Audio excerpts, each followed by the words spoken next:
Well, hello everybody, I'm Jeannie Blaylock here at First Coast News, and I'm sure you've probably seen this video. It has gone viral with tens of millions of views. We're coming to you now because we're about to hear for the first time publicly Sheriff TK Waters addressing what happened at the Georgia-Florida game. His officers beating two people in the stands on opposite sides of the stadium.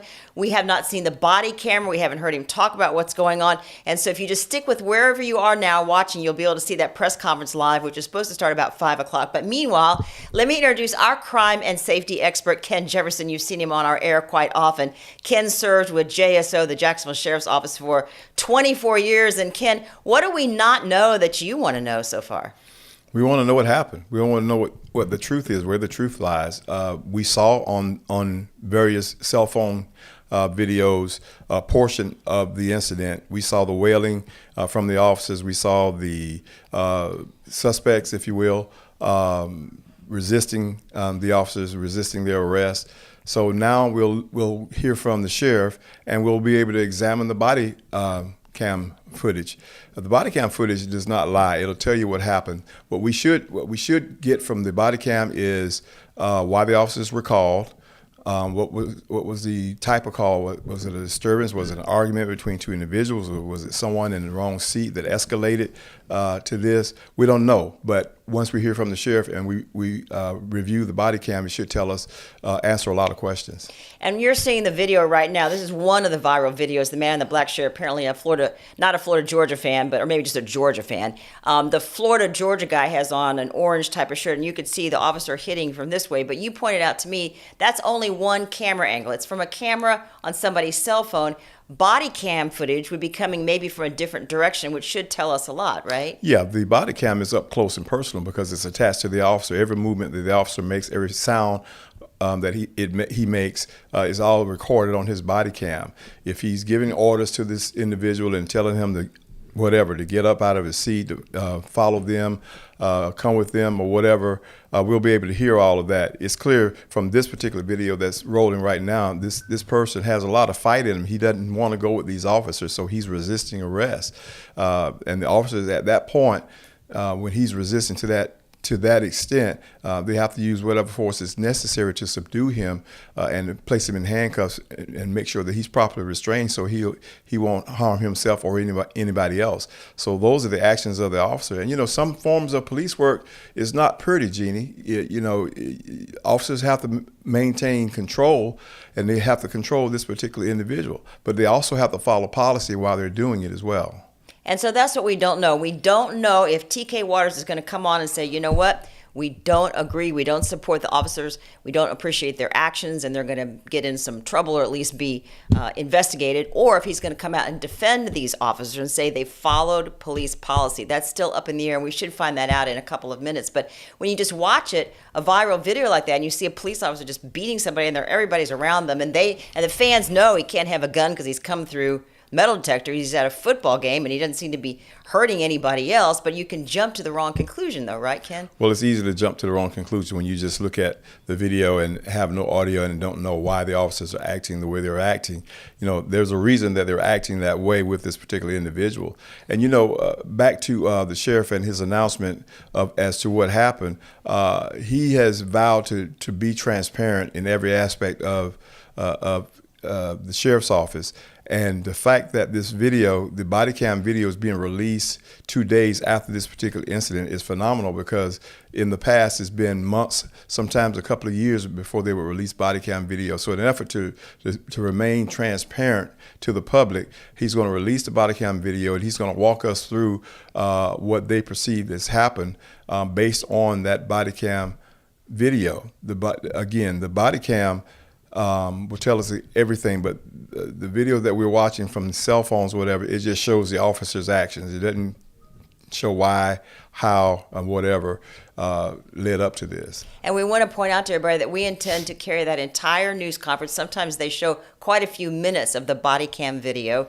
And the body cam is located where? On the chest area? Is that how high it is, Ken? It's on the chest area of the officers. Okay, and we should point out as well that if you're watching right now on First Coast News Plus on our streaming channel, just hang on. There may be kind of a weird transition to the press conference, but you will be able to see the press conference live when it begins. And as we say, it's scheduled for 5 o'clock. So we're not seeing the other video, but I'm sure people have seen it, where the guy in the Florida-Georgia colors is being beaten, and so many people around him. But is it even incorrect to say he's being beaten? I mean, is that protocol if he's been resisting arrest with some violence? Well, it is what it is. Officers are trying to restrain him, and when the persons or the suspects resist, then they have to resort to their training and whatever else it is to take, whatever else they have to do to restrain him, to put those handcuffs on him.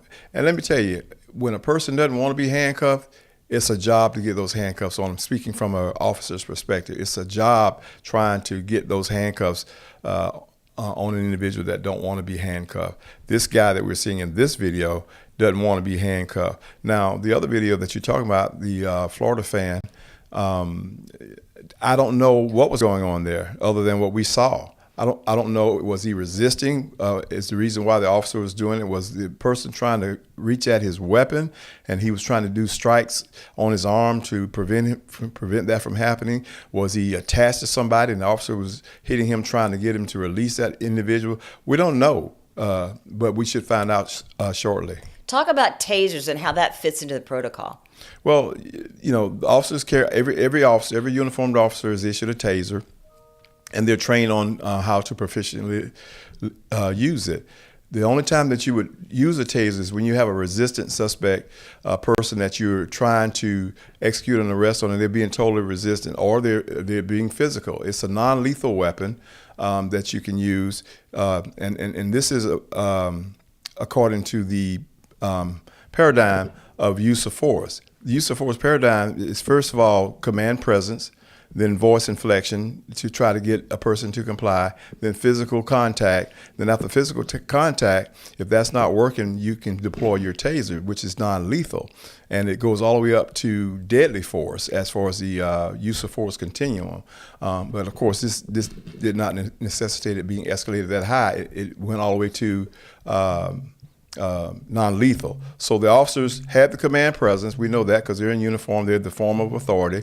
We know that they did voice inflections because we saw their lips moving, talking to this guy, but he was not complying. We know that there was physical contact because we're watching that right now, and then we know that he was tased as a result of non-compliance through the physical contact. All right, there's where the TK Waters is going to be speaking from that podium in just a second. But as we're waiting for him to walk up, I've heard some people say, well, maybe the suspect was reaching for an officer's gun, but it's not so easy just to grab a gun out of a holster, right? Yeah, the person that they're implying that may have been reaching for the gun was facing the officer, and I don't know where his left hand was. We saw his right hand on the back of the officer, so I don't know where his left hand was. Was he trying to reach for the gun? We don't know, but the body cam will let us know. And we want to let you know, too, that Ken Jefferson and I are going to go into another part of the newsroom as soon as this press conference starts, and he's going to watch this very carefully, and then he's going to pick out a few key clips from the body cam footage to share with you tonight at 6 o'clock and give his analysis once he's seen the entire presentation by TK Waters. But let's talk for a moment while he's waiting, or while we're waiting for him to come to the podium.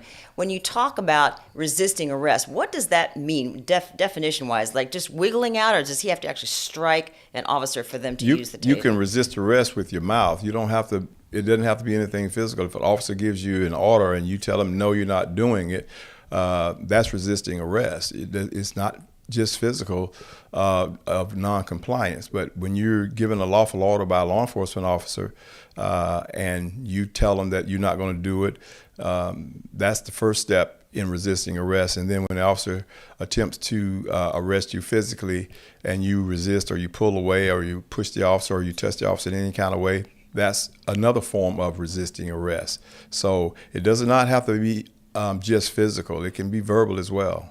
And I've been to a lot of Florida Georgia games, and I've seen a ton of people drunk as skunks, as some people would say that expression. And you've been working them for many, many years yourself. Mm-hmm. So is it unusual to see this level of, I should say, violence or aggravation or aggression, or we're just seeing it because of social media now?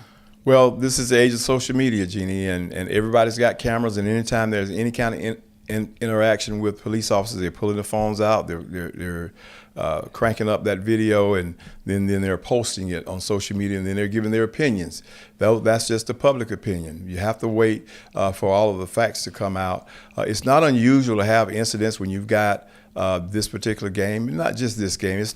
This is not exclusive, but when you've got that many people in a stadium and they've been tailgating for hours prior to the game and sometimes days prior to the game, there's going to be a level of intoxication going around to some people, and some people don't know how to act or handle their liquor, and they become Superman when they're given commands by police officers or when they're asked to comply with certain things. So this sort of thing can happen. It's just unfortunate that it's gained so much attention, but this is the age of social media, and that's going to happen.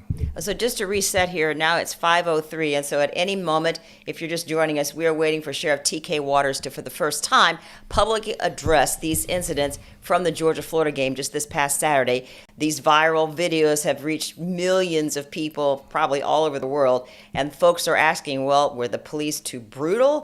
Were they fair? Are they following protocol? And what's in the body cam footage? We have not seen or heard any of the body cam footage. And as Ken Jefferson here joining me now, our crime and safety expert, is telling us, we could learn a lot from that body cam footage, right? That's correct. That's correct. The body cam does not lie.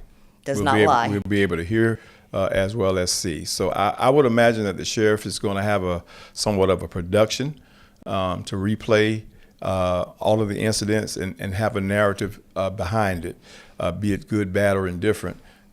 He's going to break it down, and he's proven that they're going to hold these officers to a higher standard in everything that they do. And if they're in the right, if they're justified in everything they're doing, then he's going to say that. But if they're wrong, I believe he'll say that as well. So what does it take to justify an officer punching someone? Person that's resisting and fighting you. You're the person of authority, and you're trying to execute an arrest, whether that person agrees with it or not, and they resist and they begin to push you away, which is a battery, by the way, a battery on a law enforcement officer. As soon as a person touches an officer who's trying to execute that arrest, as soon as he or she touches that officer, that's a charge. That's a battery on a law enforcement officer. So officers are trained as to how to perform defensive tactics. I'm a former defensive tactics instructor myself from JSO. They're trained as to how to do that. However, sometimes you can't use those tactics. Sometimes you have to use street tactics such as punching and trying to get this person to come into compliance. Well, on this video, and especially on the other video, which I know people have seen, the man's practically hunched over one of the stadium seats, and he doesn't look like he could even hit anybody anymore, and yet they keep punching him over and over. Well, he's hunched over now, but he was punching and pushing before that happened. And okay. You see his arms are still not behind him. Yeah, don't let me interrupt you here, but let's go ahead and listen to Sheriff TK Waters. Ken, thank you so much. We'll hear from you tonight at 6 o'clock. Jacksonville Sheriff's Office is releasing information regarding the circumstances of the arrests of Walter Brown, Michael Long, Alexander Long, and Brandon Boley at the 2024 Georgia-Florida football game at Everbank Stadium. Since Saturday afternoon, cell phone camera footage of these incidents has been circulating on social media, as everyone knows. JSO immediately began administrative reviews of the involved officers' actions. These administrative reviews are ongoing, but to date, our Professional Standards Division has not found any of the involved officers violated JSO policy. Even though the administrative reviews has yet to be completed, we are releasing the body-worn camera footage today due to the significant public interest surrounding these incidents. As JSO's leader, I have vowed to be open and transparent with the public that we serve. Whether the information shared reflects well on this agency or not, I've always done my very best to tell the public exactly what's going on within this agency.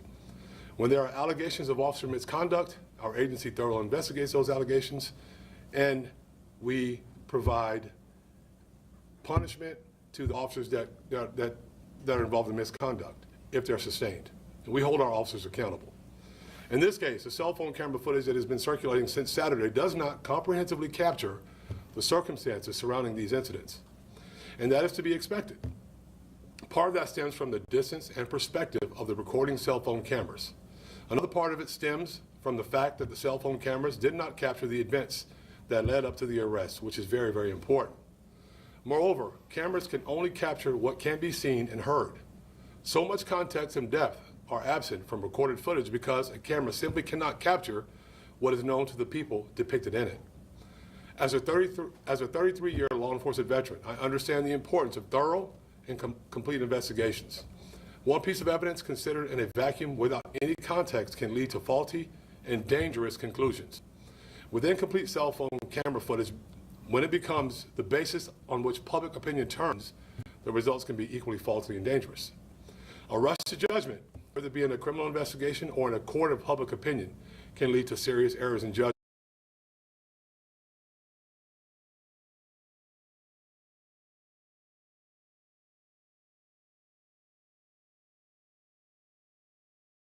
Threats, and I quote, "I don't need context, N-word.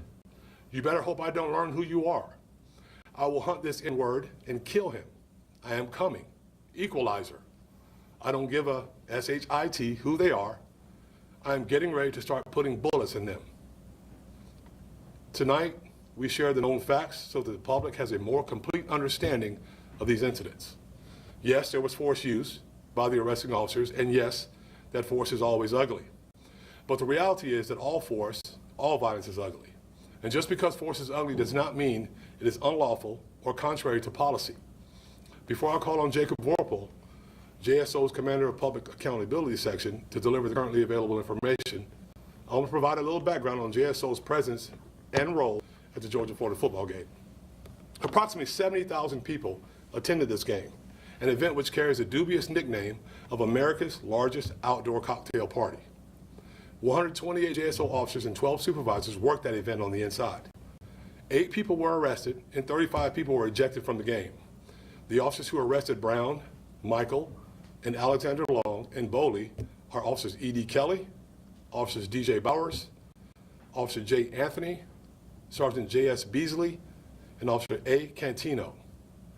Additionally, I'd like to note that while the 2 of the arresting officers had the same skin color, they were not in fact the same person, as many have suggested and outright lied about in some cases. Completely misrepresented. When JSO officers work games such as Georgia-Florida, they are there to support the safe workers, the civilian security workers from the stadium. When a safe worker observes a spectator failing to follow stadium behavior protocol, that safe worker will ask that person to leave. If that person refuses to leave the stadium, that safe worker will then request the presence of JSO officer to assist in ejecting that individual or person from the stadium. JSO does not patrol the stadium and engage in proactive policing on site, unless, of course, there's an emergency that they observe. Our agency is there in a supportive role. These 2 incidents which led to these arrests are separate and distinct from each other. They occurred in the 4 p.m. hour and the 6 p.m. hour, respectively. Now I'll turn things over to Commander of the Public Accountability Section, Commander Jacob Vorpal. Jake? Thanks, Sheriff. So there's 2 incidents that have been circulating on social media that have gotten the most scrutiny, and we're going to cover those 2 incidents today. First video that you're going to see is going to be a video that's been circulating on social media regarding the first incident.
So context is important, and we're going to start by talking about how this whole incident began. So around 4:20 p.m., there was an employee with SAFE who was working her assigned section of the stadium. At that time, she's making sure people that are coming have the appropriate tickets for where they're going. Some children approached her to go to the section they didn't have tickets for, so she asked them to go find their parents and to come back with a ticket. There was some discussion back and forth about getting this ticket when eventually Walter Brown arrived and pushed the SAFE worker out of the way, accused her of kidnapping his children and threatened to kill her, and then grabbed one of his children and dragged them along up the stadium stairs and told his other kids to follow him. At this point in time, the stadium worker decided that she did not want to be the victim of a crime of a battery, which did occur. However, she did want JSO to respond and evict the attendee from the stadium. So Officers Bowers and Kelly responded and spoke to the SAFE employee. After getting the information from her, they then proceeded to go up to the section. So the first video we're going to watch is going to be body-worn camera footage that has been combined from Bowers and Kelly. It's going to begin with them ascending the stairs to when they make the initial contact with Brown. And we just want to point out, for the sake of brevity, we have cut the footage from one officer to another because Officer Kelly initially makes contact with Brown, then steps back, and he's not close enough to capture the conversation between Officer Bowers and Brown, so we will switch to Officer Brown's body-worn camera footage.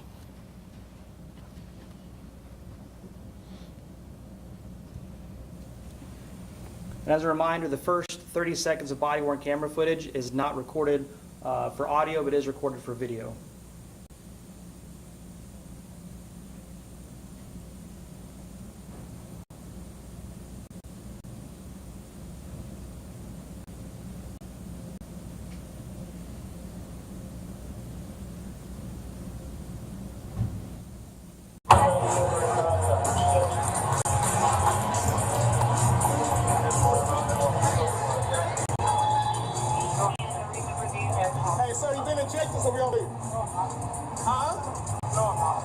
This lady here assaulted me, and I have it on camera. You would like to see it? It's their private property. They want you to leave for that reason.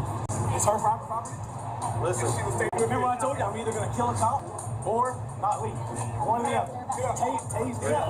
Get up. 49, spend a couple more minutes. Get up. I didn't do anything against the law. So tell me what my crime was. Right now it's trespassing. Get up. Touch me. She tried to kidnap my kids. I did. Can I talk? There's a good way to do it. There is a good way. Can I go downstairs and talk? There's a good way. There's a right way. There's a wrong way. There's a right way. The way you're doing right now, sitting in my seat. The way you're doing right now is wrong. No, I'm still sitting in my seat. Right now, I'm still sitting in my seat. The right way is for me to tell you what happened. I'm not leaving with all 5 of my kids here. I'm not leaving. They can go with you or you can go to jail. They're not doing this. I'll go to jail. I'm going to beat your go back to jail, DJ Bowers. Dude, you're not going to do that. I will do that. I'm trying to keep you not going to jail. She tried to kidnap my kids. I understand what you're saying. She tried to kidnap my kids. You're not touching me. You're not touching me.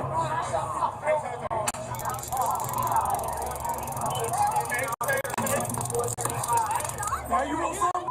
Now you want some? Don't do that, dude. Don't pull the gun out. Pull the gun out. I'm going to jail. I'm going to jail. I'm not going to jail. You stop me from... Hit him.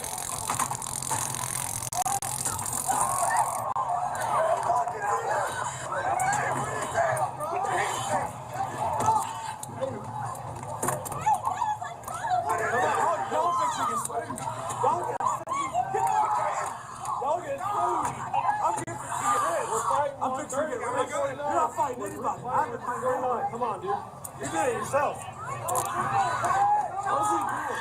Put your hands behind your back.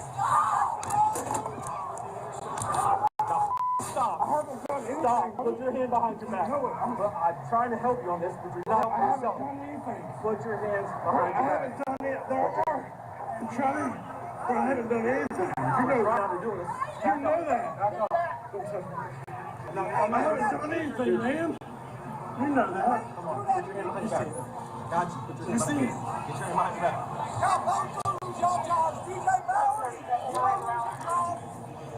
Next time you gonna lose your job. We're filming. Come on. Yes, sir. Come on. Get him up.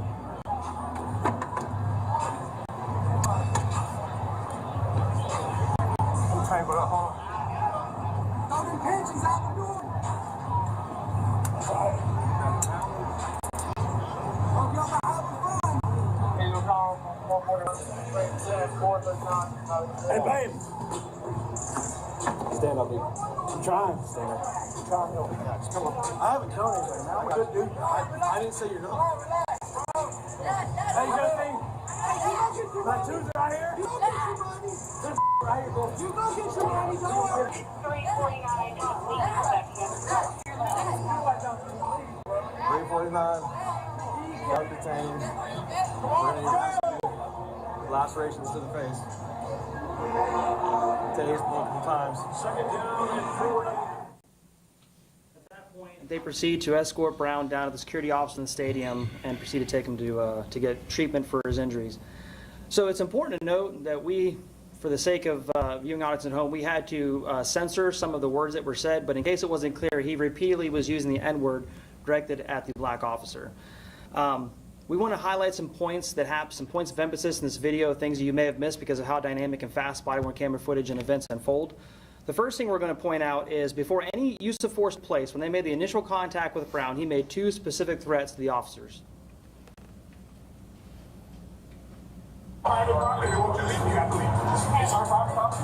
Listen, remember I told you I'm either going to kill a cop or not leave. One of them. Get up. I'm not leaving. All 5 of my kids here. I'm not leaving. You can go with or you can go to jail. They're not doing this. I go to jail. I'm going to beat your jail. DJ about this. Dude, you're not going to do that. I will do that. So at this point, Walter Brown has just made statements indicating that he intends to use deadly force or great bodily harm against the officers simply because he's being ejected from the stadium. The officers were attempting to use the minimal amount of force necessary to remove Brown, and 3 times when they attempted to put their hands on him, he attempted to defeat their efforts to grab him, which we'll see in this next video.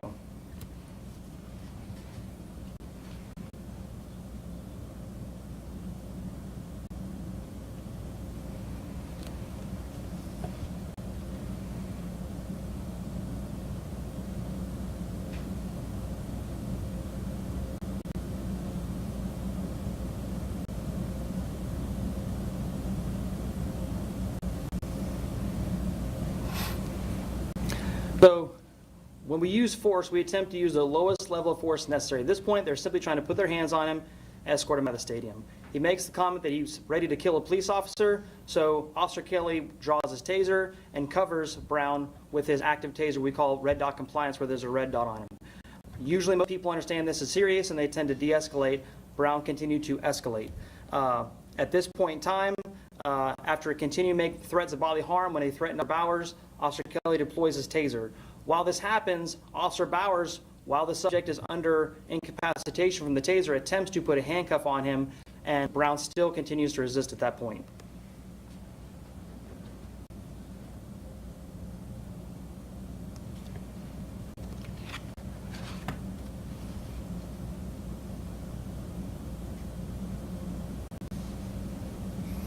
Now Brown stands and verbally challenges, and by his body language challenges the officers that he's still not going to go to jail. He's still going to resist.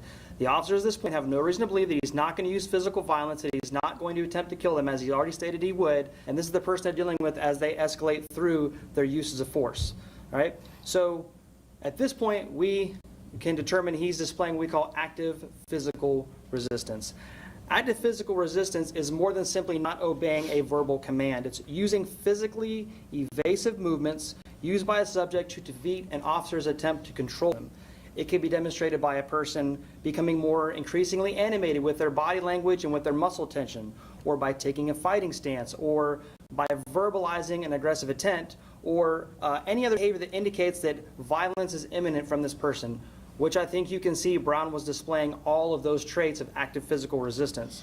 So to overcome his resistance, the officers are going to increase their use of force until they can take him into custody. You're going to see Officer Kelly grab his handcuffs, and he's going to attempt to take Brown into custody. Simultaneously, Brown is continuing to yell racial slurs and that he's not going to go to jail and refusing to comply, the officers, and that's when Officer Bowers attempts to utilize his taser so that Kelly can take him into custody. And we'll see that in the next video. Now you don't say. Now you don't say. Don't do that. Don't do it. Get out. Pull the gun out. I'm not going to jail. You stop me.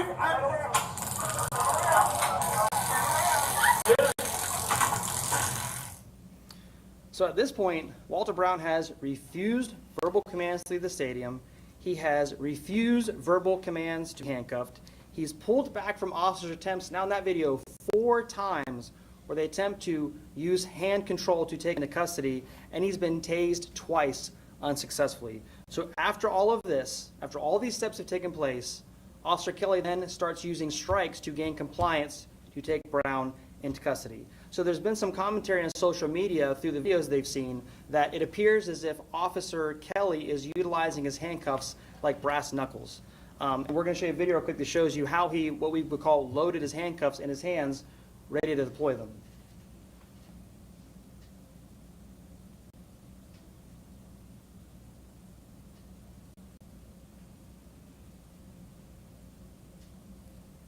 So if I were to pull my handcuffs out and prepare to use them, I would grab them in this manner here so that I can quickly deploy them on the wrist of a subject I'm trying to take into custody.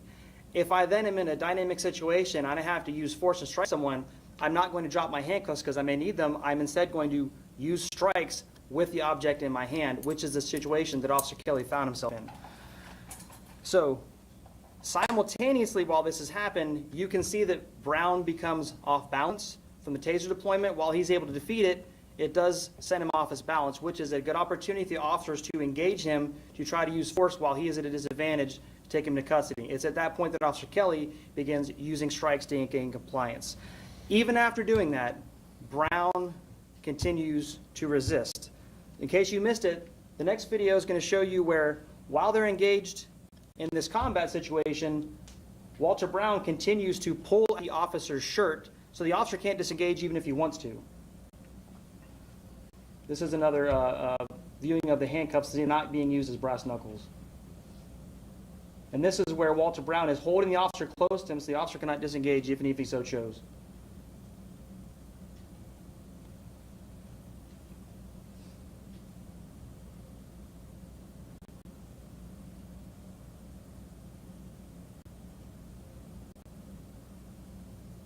And then as the struggle continues, you're going to see that Walter Brown then attempts to grab the officer's gun off of his gun belt. And we'll show you that in the next video.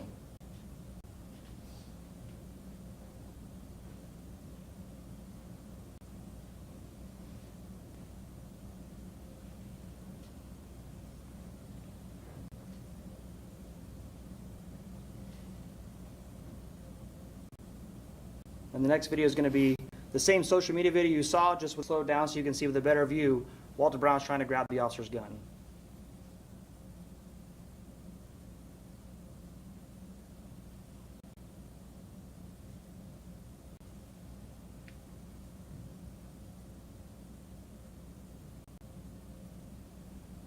And during the original body-worn camera footage as it was playing, you can hear Officer Kelly voice to Officer Bowers, "He's trying to grab my gun."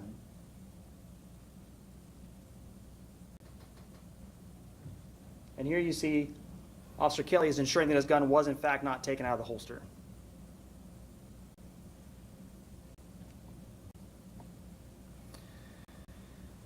So we saw how this played out. Unfortunately, because of the closeness of the officer and and Walter Brown. The body-worn camera didn't record what happened when they fell into the chairs, but we were able to utilize the stadium cameras at Everbank Stadium to be able to show you what happened once he fell down in the chair, to show that once he was pinned against the chairs, once he stopped resisting, the officer's use of force ceased, and they then proceeded to take him into custody without further incident.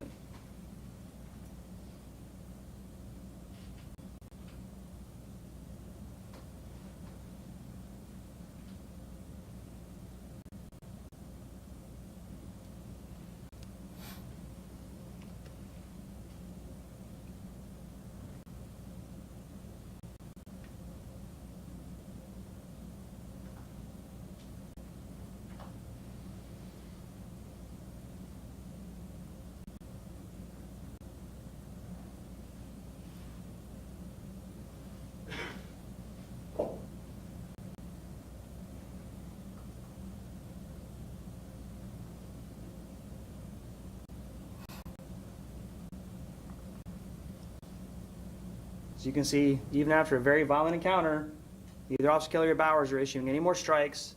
They're not utilizing any other force because he's now complying and the force is stopped.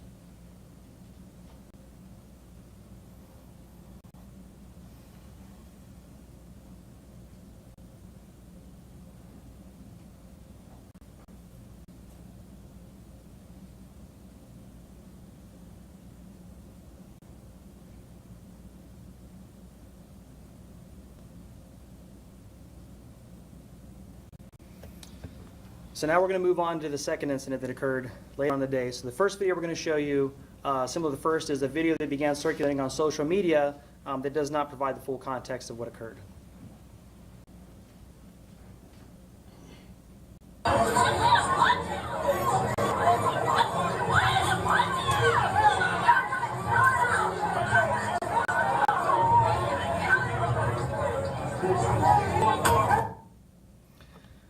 So this all began around 6:30 to 6:50 p.m. when, again, a safe worker was working their assigned area of the stadium, and they had some fans that were causing issues with other fans. Specifically, these three men, Michael Long, Anthony Long, and Brandon Boley, were making threats towards other fans. They were getting in people's faces, creating an unsafe environment. There were fans that complained to SAFE that they felt like they were unsafe sitting in their seats. They went up to the upper deck. The SAFE employee engaged them multiple times, gave them warnings to stop, warned them they could be ejected, and they still continued on with their behavior. While this is taking place, and the SAFE employee is dealing with them, one of the fans actually took it upon themselves to go up to try to find a police officer to come help the SAFE worker because of how unruly they were becoming. So what we're going to see is we're going to see the body-worn camera footage of the three officers involved. The first video we're going to see is going to be from Officer Anthony, and it's going to be of the footage right whenever he's flagged down by the fan that was there, and it will proceed on to the encounter from that point.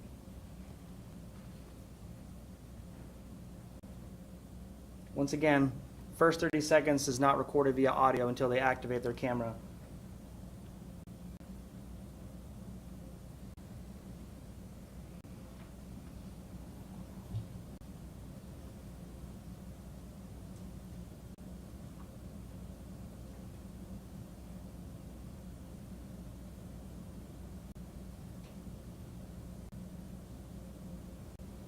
In like a shirt, like a... Where? Down there, and he was like, can you please send somebody down here? Where? Come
Ball number 17, third down, 5.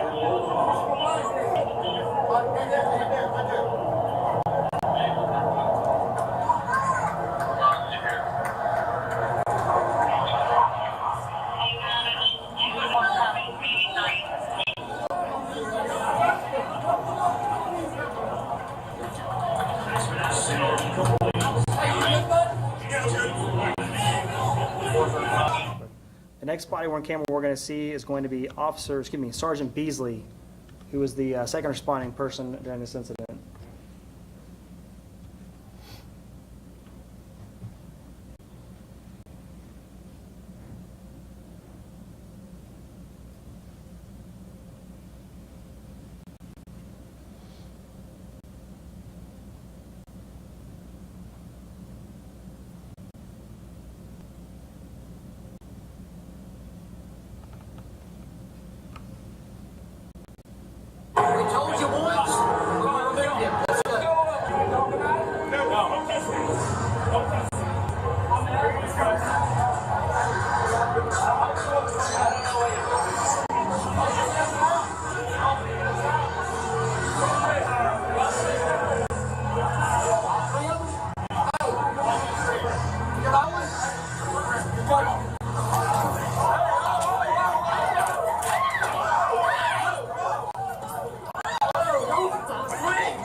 And the next BWC we're going to see is from Officer Catino, third officer that responded to this incident, the use of force.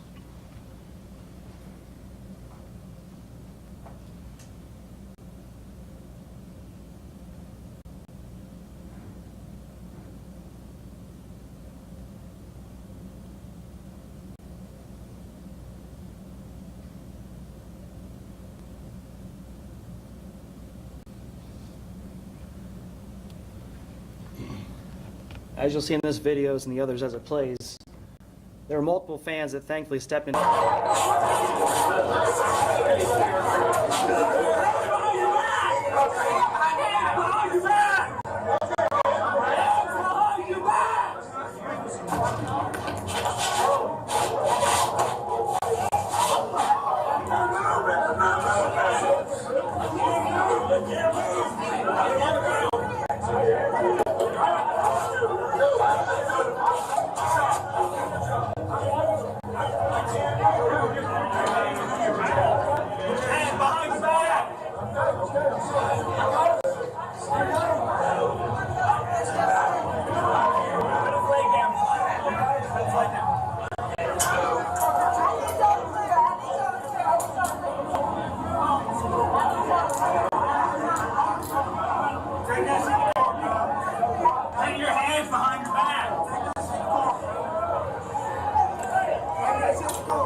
was saying, there were a number of fans you can see in these videos that actually stepped in to assist because of how volatile the situation was.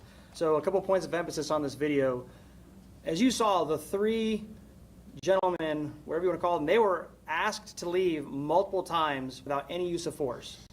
Repeatedly, they stayed in their seats. They wanted to negotiate the situation. They did not want to obey the officer's commands to leave the stadium, which they had a lawful authority to do. Only then did it escalate as far as the JSO's use of force. When Sergeant Beasley attempted to grab Michael Long to physically remove him, Michael Long pulled his hand back and then assumed a fighting stance, which we're going to see in this picture right here. Go back one. As you see right there, he's in a fighting stance, his right hand cocked back. That is a fighting stance that Sergeant Beasley was presented with. At that point, Sergeant Beasley delivered 2 strikes, grabbed Michael Long, and pulled him, trying to pull him out of the crowd into the stairway. At that point, in the next photo, you'll see Anthony Long jumps on Sergeant Beasley in a bear hug and is so forceful in his grab of Sergeant Beasley that if there was not a bar behind Sergeant Beasley right there, he would have been taken to the ground. But because there was, he was able to maintain his footing, and then he begins to enter into a physical confrontation with Anthony Long, which we saw in his body-worn camera footage. This isn't a tap, it's not gentle, it's physical force that was being used against the officers that they were responding to. All right? The next clip we're going to play is going to be of Sergeant Beasley's body-worn camera as he's engaged with Anthony Long.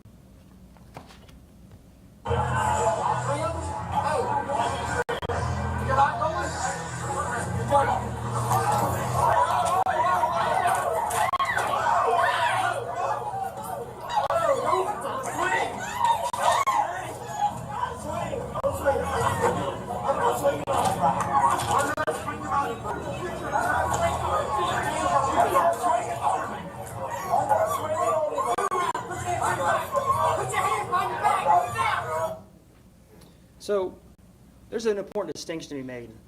It's one thing to say you're not doing something wrong whenever you may actually be doing something wrong. Your words do not equal your actions. At this point, Anthony Long continued to resist Sergeant Beasley after grabbing him. He was putting his hands on him. He does not have the ability or the lawful reason to do so, so Sergeant Beasley was using force to combat the force that was being used against him. Again, you can't just touch an officer and then say you're not doing anything wrong, and that's what Sergeant Beasley was responding to.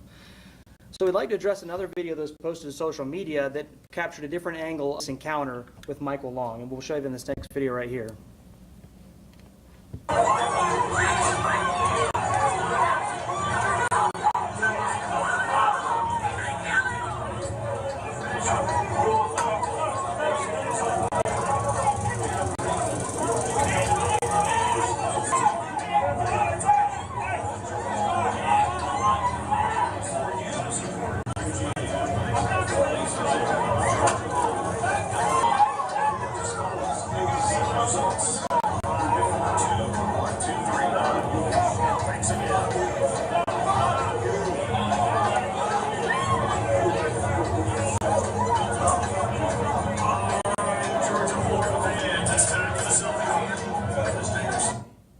So this clip, and I'm going to say clip specifically because this clip took a small portion that was most unfavorable to the officer to post on social media.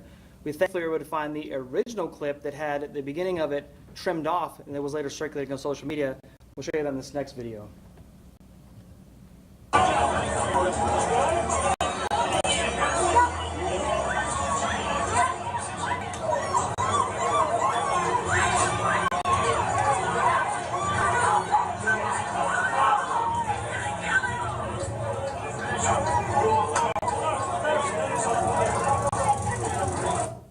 So you see the original clip had Michael Long engaging with the officer, grabbing him, moving his hand to the officer's face, physically engaging the officer, but the officer then utilizes force to take him into custody. And if you look at the slow motion clip we have, he's putting his officer on his hand on the officer's face, near his eyes, near his face.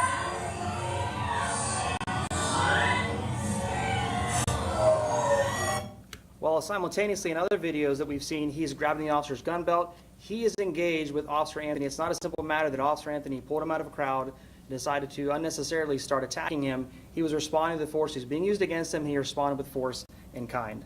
And then here's another angle of that encounter that will again show Michael Long wrapped up with the officer engaging him with force.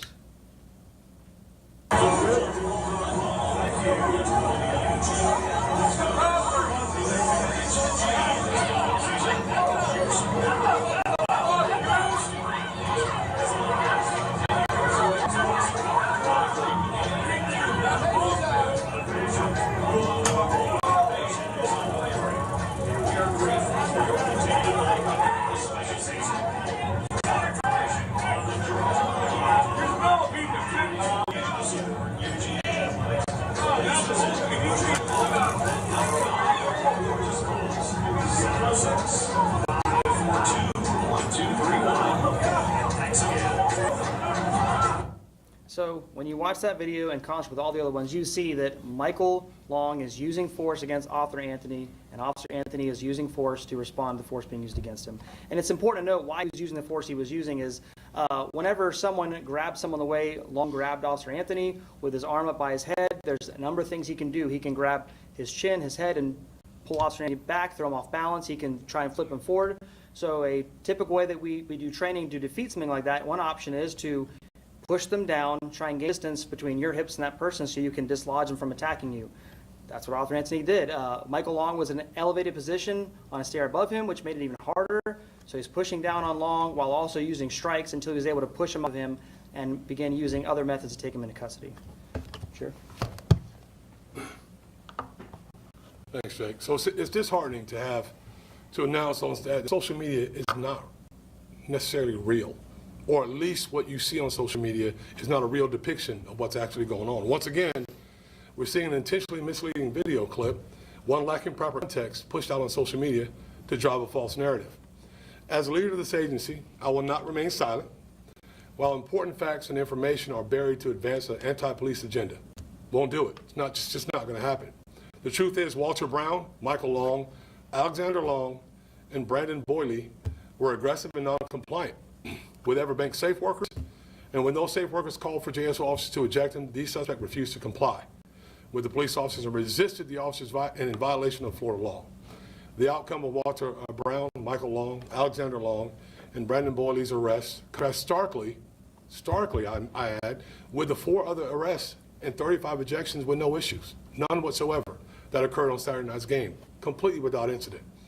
All the others arrested and ejected from the game that day complied with police directives and suffered no physical injury. Force, again, looks ugly. And because all force is ugly, not because officers are engaged in misconduct. It's just an ugly thing that happens when you have to be physical with someone who is refusing to do what you're asking them to do. So based on the currently available information, the agency believes that the involved officers acted appropriately with respect to the law and JSO policy. When an officer does wrong, I will stand up, as you've seen previously, and no one can deny this, and tell you straight and tell you the honest truth. Likewise, when officers are justifiably use force, I will stand up here and tell you straight.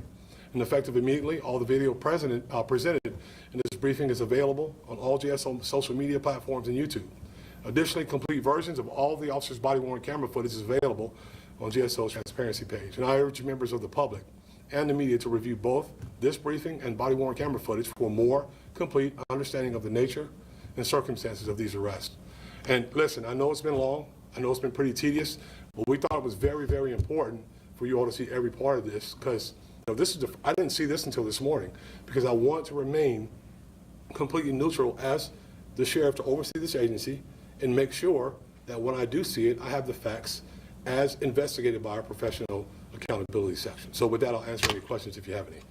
Denise. Sheriff, for Jax, do you believe the public may not completely understand the training of law enforcement when it comes specifically to strike for compliance? Yes, so I 100% believe that. And that is why we stood up here today and we want to try to explain this as best we can, not excuses. If they were wrong, I would say they're wrong. But when it comes to a situation like this, you saw even citizens that were at the game that were assisting. I believe one gentleman in a red shirt grabbed a guy and pulled him down to help the officer subdue him. So I can see how that's difficult for people to understand. But we're not playing games here. This is not a game. This is real life. These things turn ugly really, really quickly. So the best that we can, we try to control them as quickly as possible. And then what I think is very, very important for the public to note, this is extremely important, is that when it's time to stop, they stop. It's done professionally, looks rough, but it's done professionally. When it's time to stop, when the subjects have been controlled, we stop. That's the professionalism, and that's how it's supposed to be done. You know, there's a perception out there with all of this social media. It doesn't look good on JSO because of all of this strikes and force, right? And so what do you have to say knowing that, you know, just last week there was a federal lawsuit and now these guys are even claiming, oh, there's going to be a lawsuit, there's going to be a lawsuit. What do you have to say to those folks who are saying they're going to throw that at you guys? I'm sure there will be. There's no question in my mind, but that's not going to stop us from doing what we have to do as an agency to protect our officers and protect our public. In those cases, in both of those situations, we were summoned to that area. We weren't looking for it. I'm telling you, I can promise you this, police officers don't go looking for a fight. It's just not, in a lot of situations, it's not worth it. But we were summoned to those places, and we act in those places. And what people do when we come and we approach them with a lawful command, after being notified by safe workers to do something, we're not going to leave until you do what we ask you to do. And if you elevate it, because they elevated, each incident was elevated and was made worse by the individuals that were there who refused to comply with the orders. I think you've noticed, and anyone knows that's honest, will see the conversation that took place in both situations. Long conversations trying to get people to comply, and unfortunately they were unreasonable and did not want to comply. They didn't want to leave the game. And with everything that happened, was there any threat to the public with all of these interactions in the field, or I'm sorry, stands? I don't know. I mean, I think you could see civilians standing around holding people back. You know, they knew. You hear people saying, good job, officers. I bet you won't drink again. You hear that because this is what the officers are seeing. And this is what the officers are acting on. I think they could have been hurt, but they stayed away. They stayed back to make sure we can get the job done and get it done with as least amount of force as possible. Those strikes were not to face. If you saw the pictures, everybody's face was fine. Those strikes were to gain compliance, which is why we strike in most cases, to gain compliance. And this is what we want the public to understand. Sheriff, you mentioned there was a total number of incidents. How many did you say that were escalated? Were 35. 35. Yeah, 35 ejections. You know, this was a different game. I've been here for a long time, seen a lot of games. They're not always like this. We had a horse punched in the face by someone on APR. We had 6 officers hurt in other places doing things during the game. We have to protect ourselves. We have to make sure we protect the public. And when we reach something of this magnitude, we're going to do what's necessary to take a person into custody as safely as possible. But if you force us to use force, we're going to do that till we can gain control and get you out like you're supposed to. And I want to clarify, you guys said there was a threat made to the officer. Was that the same person that was here or separate? No, you know, it's contrary to popular belief, we don't all look alike. It's 2 officers, and that's not directed to you. That's directed to some people on social media. There's 2 different black male officers that were involved, one with Walter Brown and one here. They're not the same guy. I believe there was conversations that he's a menace. No, didn't have anything to do with the same guy. It was a different guy in different incidents. What was the beginning of your question?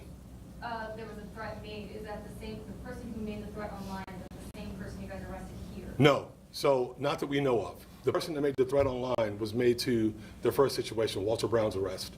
He was referring to that arrest and used some of the same language. So they're probably buddies or something. They probably think the same. And the officer did not react the way he reacted because of the language. He reacted because he refused to do what he was being asked to do.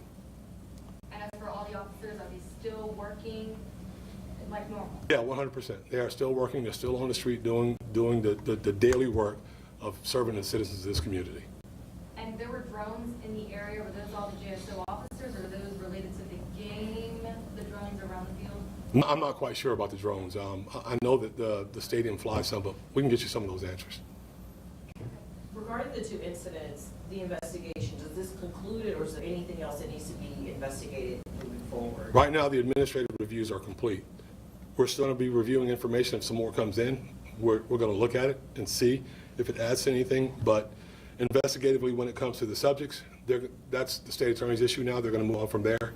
You know, it's disappointing when you hear stuff like, and I'm kind of going off a little bit, but when you hear stuff like this is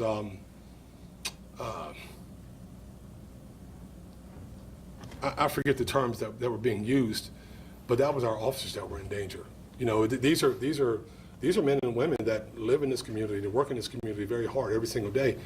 And we don't arbitrarily just do things because we want to do them. We do them because it's our duty and it's our job to do those things. Well, Yes. for our Georgia games, they bring on a specific type of crowd. You even said it's like one of the biggest tailgates in town, right? Yeah. Or in the country, rather. Is there any form, a different type of training that goes into this kind of officer work when you guys go in the game and prepare for this? No, I think you saw the extensive amount of training that we go through. These guys, and the commander explained it, these guys know the steps to follow. They know what to do, when to do it, when they need to stop. They're complete professionals, so we work in these situations all the time. And I believe it's called the world's largest outdoor cocktail party, is what they call it.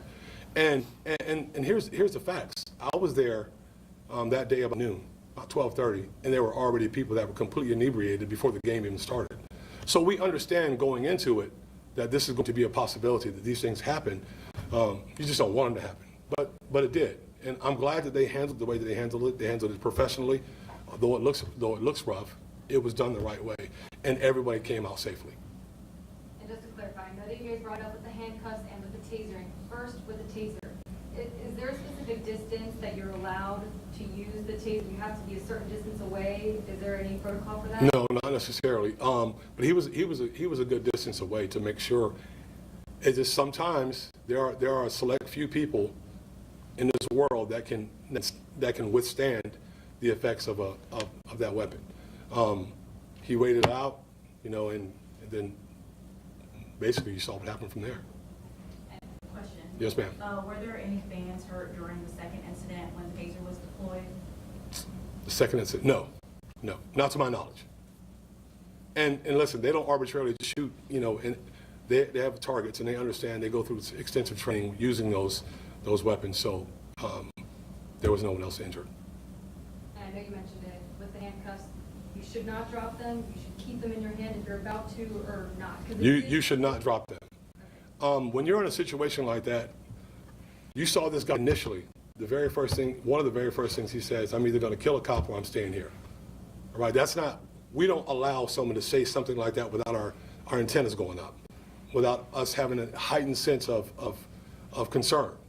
So you throw something down like that, you throw it down, someone else grabs a hold of it, then they have a weapon because, you know, if you look at it, this comes out. And now you have a weapon. Then you end up finding yourself in an alternate involved shooting. So the best thing for him to do was to hold on to him. You can't take the time to put him back away because now you're involved in a physical confrontation. So he's holding on to it, but I think it's good to note that he's holding on to it like this. He's not holding on to it like this. That's a brass knuckle. He's not holding it like this.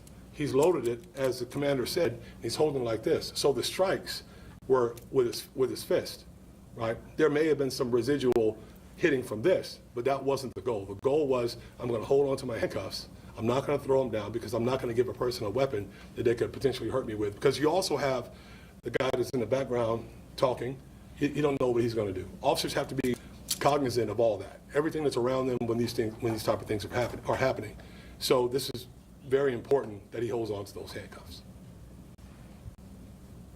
Anything else? Sure. Thank you all very much.